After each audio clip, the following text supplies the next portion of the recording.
Aging. A single word. Yet so many of us fear it. We see time as a thief, stealing away our beauty, our strength, our external worth. But what if aging isn't the enemy? What if it is the very training ground that allows us to perfect who we were always meant to be? In youth, life moves fast. We chase externals. We prove ourselves. We try to become something in the eyes of others. But with age, we are given the opportunity to fortify. We begin to return not to who the world wants us to be, but to the commander of our own soul. In this video, let's dismantle the idea that aging is a burden and discover how, through Stoic wisdom, it is in fact our greatest opportunity. In today's world, we are told to stay young, to fight aging with superficial remedies. Youth is marketed as power. Aging is labeled as decline. But look deeper. For the Stoics, age was the ultimate test of character. They did not dismiss their elders, they learned from them. Seneca, in his letters, wrote, "Let us cherish and love old age, for it is full of pleasure if one knows how to use it. The strength of youth is in the body, a preferred indifferent, but the strength of age is in the mind, the only thing truly ours." Modern society may worship the fleeting bloom of youth, but wisdom, real, unshakable, soul-deep wisdom, is forged in the crucible of time. We must ask ourselves, do we want a long life or a full one? Let me tell you a story. There was a Roman general who spent his life in service to the state. He commanded legions, won battles, and his name was known throughout the Republic. At 65, he retired to his farm. The Senate fell silent for him. The clash of swords faded. For the first time, he was alone with his own mind. One morning, he picked up a trowel and began to tend his garden. It wasn't planned. It was a duty he chose. At first, just turning the soil.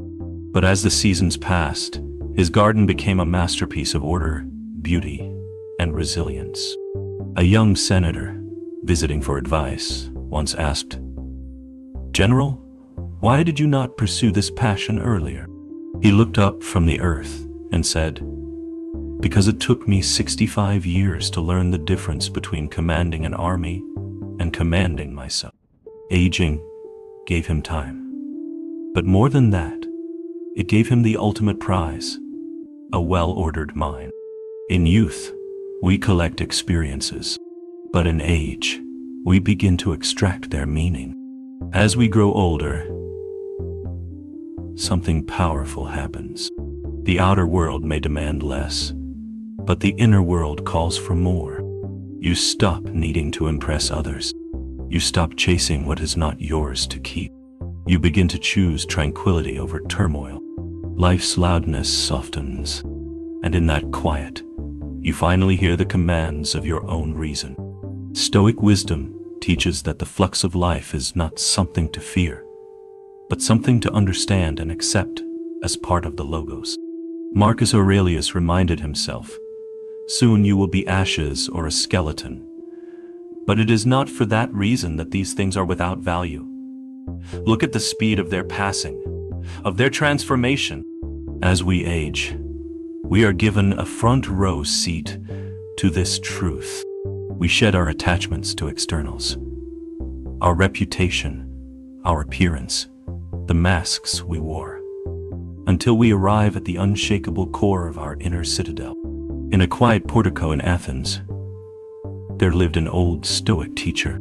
He no longer gave long lectures, but every morning, he would walk the same path through the city, greeting each person with the same steady gaze. A young, ambitious student approached him. "Master, why do you walk this simple path? You are the most revered philosopher in the city. You should be debating in the forum." The old Stoic smiled faintly and replied, "I am debating." "With whom?" the student asked. "With myself," the philosopher said. Each step is a victory over the desire to rest. Each greeting is a victory over the impulse to judge. I teach the only lesson that matters, that every moment is a chance to practice virtue. This is what aging can bring. Not just slowness, but deliberation. Not just quiet, but clarity. So how can you begin to see aging not as a decline, but as an ascent? Live deliberately.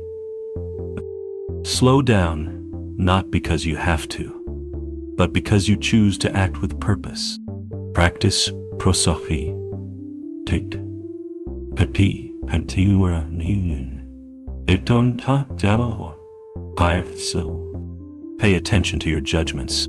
Notice when you are valuing an external over your own character. Measure yourself against virtue alone. You are not supposed to look or feel like your 20-year-old self. Your only competition is who you were yesterday.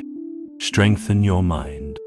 The body may weaken, but the mind can be exercised until your last day. Read philosophy. Meditate on its principles. Stay curious. Share your wisdom. Your life is a repository of experience. Fulfill your duty to the human community by sharing what you have learned. Seneca also said, "Life is long enough, and a sufficiently generous amount has been given to us for the highest achievements, if it were all well invested." Perhaps that is the greatest gift of age, the final, urgent opportunity to invest our remaining time wisely. Aging is not losing who you are. It is perfecting your command over who you have always been. So may we age not in fear, but in fortitude. May we see every wrinkle as a map of battles won, every gray hair as a testament to our endurance. If this message helped fortify your mind, I invite you to subscribe and walk this path of reason with us. Until next time, master the time you have, and let it make you unconquerable.